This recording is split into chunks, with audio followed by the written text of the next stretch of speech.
This morning's assessment continues to show very little activity in the downslope areas. That's been the message from Hawaii County Civil Defense for the past week, as the June 27th lava flow has granted Lower Puna an extended reprieve. The residents of Pahoa Village celebrated the break with a thank you party held at the Island Natural Store. Its owner, who is also Puna State Senator, is Russell Ruderman. Well, today we had what we call a Pahoa Mahalo party here at Island Naturals.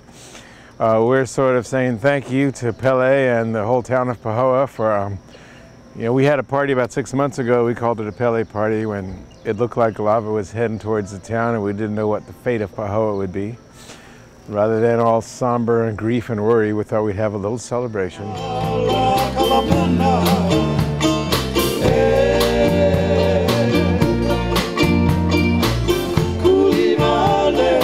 And the way it turns out, we have survived. We've dodged the bullet for a few months here, and right now the lava is uphill and not directly threatening us. And we wanted to celebrate the fact that, some of the businesses that moved have reopened here in town,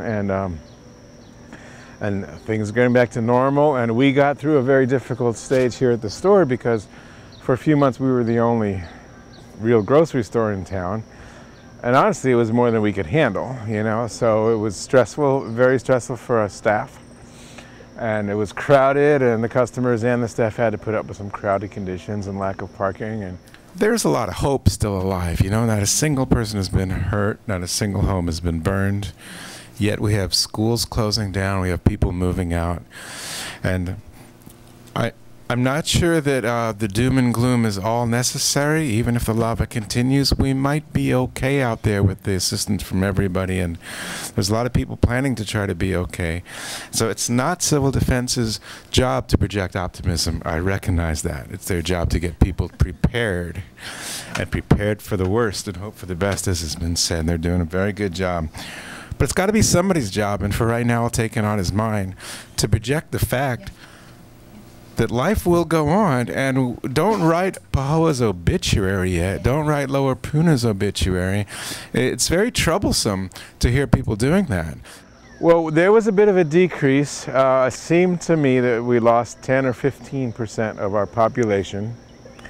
And we saw that in our business, and the schools saw the same decrease in some of their enrollment, the charter schools and all.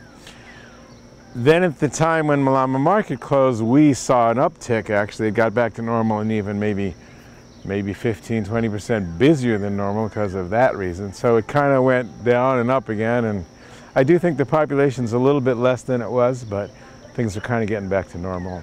Senator Ruderman. Yes, I rise in support. Please proceed. I just want to try to explain how important this bill is to my community. In the face of the lava threat, all the crises we've actually faced have all been man-made. One of the biggest ones is insurance industry threatening non-renewal and not allowing new home sales to be insured. And it's creating an economic crisis, and this bill goes very far to address it, and I really want to thank the Chair of Consumer Protection and the representatives of the insurance industry that came together to try to help solve this crisis. The one bill related to lava that is going through at this point is some insurance relief. We have a bill that's passed both the House and the Senate in the same form, which bodes well for its success, that does two things. It requires companies to renew policy. If everyone's been paying their payment, they can't not renew an existing policy. There's a second part that requires HPIA, Hawaii Property Insurance Association, to grant new policies. So if someone's selling their home or buying a new home or building a home, it requires HPIA to insure 95% of those new homes if there's a state of emergency declared. And what had happened was a state of emergency was declared. They used that as a reason to not do any new policies for a while. But the insurance companies kind of came to the table and agreed to do new policies for 95% of at least 95% of new applicants. While we may be the only district to face lava threats, every district will eventually face disasters, and it's important that insurance companies are there when we need them. Thank you. Thank you. Further discussion. Senator Stoll. Yes, Madam President, I rise in support of the bill. Please proceed. Ordinarily, I would not support a bill of this kind, which basically provides a government mandate. But in this case, I certainly agree with the senator from Puna. And in addition to the economic problems already created, my understanding is that the insurance industry, in fact, has not paid off claims that were already due, causing additional problems. So not to pay the claims and then to cancel the insurance is a double whammy that should not befall the consumers. Thank you. Further discussion. Senator Green. Thank you, Madam President. May I please just, in support, have the words of the senator from Puna added into the journals if they were my own? So ordered. Further discussion? If not, do we have unanimous consent?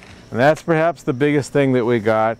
I had a bill, I was trying to get a feasibility study for a harbor or an airstrip in Lower Puna. That's perhaps the most ambitious thing. I think it's still taken somewhat seriously, but the problem is that's sort of a long-range project, and you know, we do have this reprieve here, so people don't see quite the sense of urgency.